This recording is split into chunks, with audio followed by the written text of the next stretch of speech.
স্বাগতম আকৌ এটা মোৰ নতুন ভিডিঅ'লৈ। আজি আকৌ এখন গাড়ী মই লৈ আহিছোঁ চেল কৰিবৰ কাৰণে।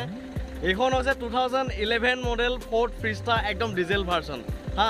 পাৱাৰ উইণ্ডোৰ পৰা আদি কৰি পাৱাৰ ষ্টাৰিং, মিউজিক চিষ্টেম চব এভৰিথিং আছে। আৰু মাইলেজ চাইলেজো ভাল ডিজেলৰ।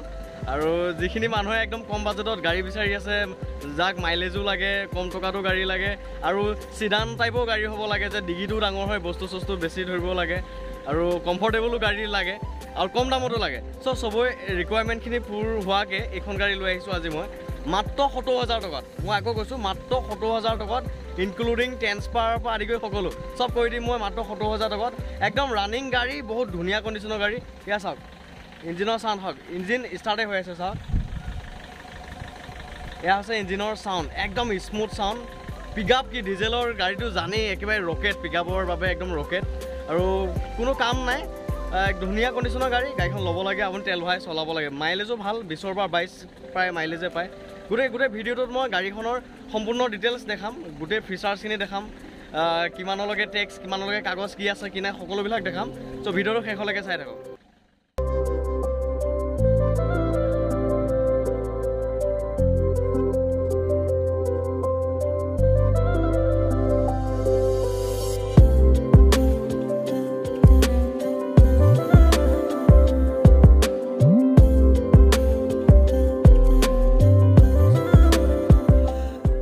এইখনে হৈছে ফৰ্ড ফিষ্টা 2011 মডেল, ডিজেল ভাৰ্চন হয়। গাড়ীখন ছেকেণ্ড অ'নাৰ হয়, কিন্তু বহুত ধুনীয়া কণ্ডিশ্যনত আছে।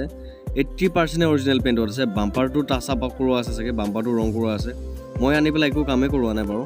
যি নহওক গাড়ীখনৰ ৰংটো বহুত ধুনীয়া হৈ আছে, বাহিৰতো যেনেকুৱা ইণ্টেৰিয়ৰটো সিমানেই ধুনীয়া হৈ আছে। এইখন যিহেতু ফৰ্ড ফিষ্টাৰ একদম টপ মডেল হয়, গতিকে ইয়াত 4টাই পাৱাৰ উইণ্ডো আছে, ফ্ৰণ্টত 2টা এয়াৰ বেগ আছে, আৰু এল'হুইল আছে গাড়ীখনত। গতিকে ফিচাৰ্ছৰ পৰা আদি কৰি একদম ভৰকৈ আছে, আৰু ABS-ও আছে, এণ্টি লক ব্ৰেকিং ছিষ্টেম। গতিকে গোটেইখিনি ফিচাৰ্ছে আছে গাড়ীখনত। ভিতৰতো চাওক, ইণ্টেৰিয়ৰটো একদম ছিট কভাৰৰ পৰা আদি কৰি তলৰ মেটৰলৈকে সকলোবিলাকে ধুনীয়া হৈ আছে। গাড়ীখনৰ ৰংটোও বহুত ধুনীয়া হৈ আছে। গাড়ীখনৰ একো কামেই নাই, ইঞ্জিন ৰিলেটেডতো একো কাম নাই। কম দামতে দি থকা হৈছে, কাৰণ এই কোম্পানীটোৰ গাড়ীবিলাক বন্ধ হৈ গৈছে, যিহেতু ফৰ্ডৰ গাড়ীবিলাক বন্ধ হ'লেও পাৰ্টছবিলাক এভেইলেবল হয়, চবতে পাৰ্টছ পায়েই যায়, গতিকে সেই চিন্তা কৰিব লগা নাই। ইয়াত দেখিছেনে, গ্লাছখিনিও ছুইচতে এডজাষ্ট হয়, হাতে ঘূৰাব নালাগে, এই ছুইচতে এডজাষ্টেবল হয়। আৰু দৰ্জা বনেট সকলোবিলাকে চিল আছে, সকলোবিলাক কোম্পানীৰ হয়। ক'তো ইয়াৰ দৰ্জা বনেট এখনো সাল সলনি হোৱা নাই, সকলোবিলাক অৰিজিনেল। ইয়াত দেখিছেনে, চিল আছে, কোম্পানীৰ চিল আছে। ভিডিঅ'টো মই একদম ডিটেইলছত বনাইছোঁ, যাতে আপোনালোকে এইখন গাড়ী নল'লেও বেলেগ এখন ছেকেণ্ড হেণ্ড গাড়ী লোৱাৰ আগত যাতে এইখন গাড়ী নন এক্সিডেণ্টেল হয়, সেনেকৈ কেনেকৈনো চিনাক্ত কৰিব, যাতে চিনাক্ত কৰি আপোনালোকে নন এক্সিডেণ্টেল গাড়ী এখন ল'ব পাৰে, সেইখিনি লক্ষ্য ৰাখি মই এনেকৈ ডিটেইলছত বনাইছোঁ ভিডিঅ'টো। গাড়ীখনৰ ফিচাৰ্ছৰ কথানো কি ক'ম, গোটেই গাড়ীখন ফিচাৰ্ছে ভৰি আছে। বেক ছিটতো এয়া দেখিছেনে, আৰ্মৰেষ্ট আছে। গতিকে গোটেই গাড়ীখনে প্ৰিমিয়াম কোৱালিটিৰ গাড়ী। আৰু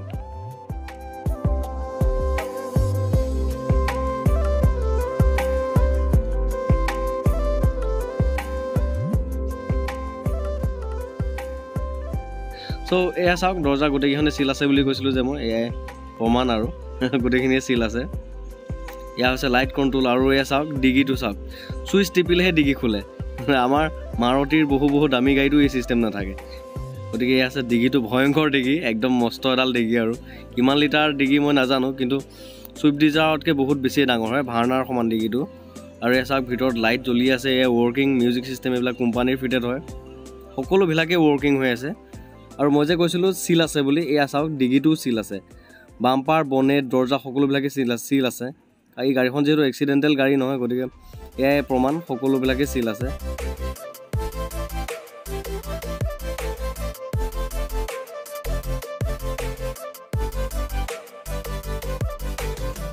এইখন গাড়ীৰ মানে ফিচাৰ্ছখিনি বেলেগতকৈ অলপ বেলেগ হয়। সেয়া লাগিলে লাইট কণ্ট্ৰলৰ ছুইচকেইটাই হওক, সেয়া লাগিলে ৱাইপাৰ কণ্ট্ৰলেই হওক, মানে উল্টা পুল লাগে। নৰ্মেল গাড়ীত বনেট খোলা ছুইচটো এইখিনি থাকে, কিন্তু এইখনত চাওক পেচেঞ্জাৰ ছাইডৰ তলতহে আছে বনেট খোলাৰ ছুইচটো। আৰু সেই ছুইচটো চাওক, একদম কি ধুনীয়া প্ৰিমিয়াম কোৱালিটিত বনাই দিছে চাওকচোন। গতিকে এয়াই ফৰ্ডৰ এটা বস্তুৰ ধ্যান দিছে ভালকৈ বনাবলৈ। এইটোৱে হৈছে 1.3 চিলিণ্ডাৰৰ ইঞ্জিন, মানে 1300 cc ডিজেল ইঞ্জিন হয়। একদম পিক আপটো একদম ক'বই নালাগে, ৰকেট টাইপ।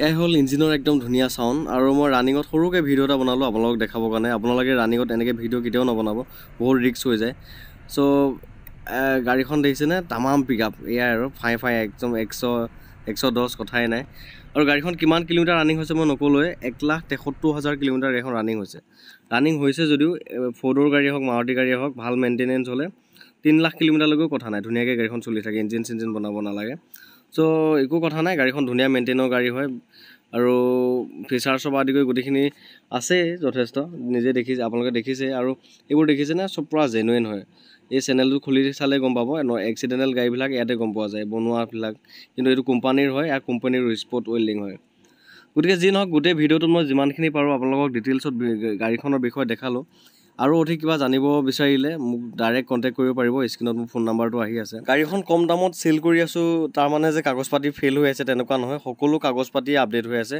আৰু ছেকেণ্ড অনাৰ গাড়ী হয় মই ভিডিঅ'টোত কৈছোঁৱেই আগতে গতিকে আপোনালোকৰ যদি কাৰোবাৰ গাড়ীখন ভাল লাগে বা ইচ্ছুক হৈ ল'বৰ কাৰণে স্ক্ৰীনত আহি থকা নাম্বাৰটো ডাইৰেক্ট ফোন কৰি মোৰ লগত আহিব পাৰিব গাড়ীখন ল'ব পাৰিব আৰু ভিডিঅ'টো ইমানলৈকে চাই থকাৰ কাৰণে বহুত ধন্যবাদ থেংক ইউ এইটোৱে ঠিক আছে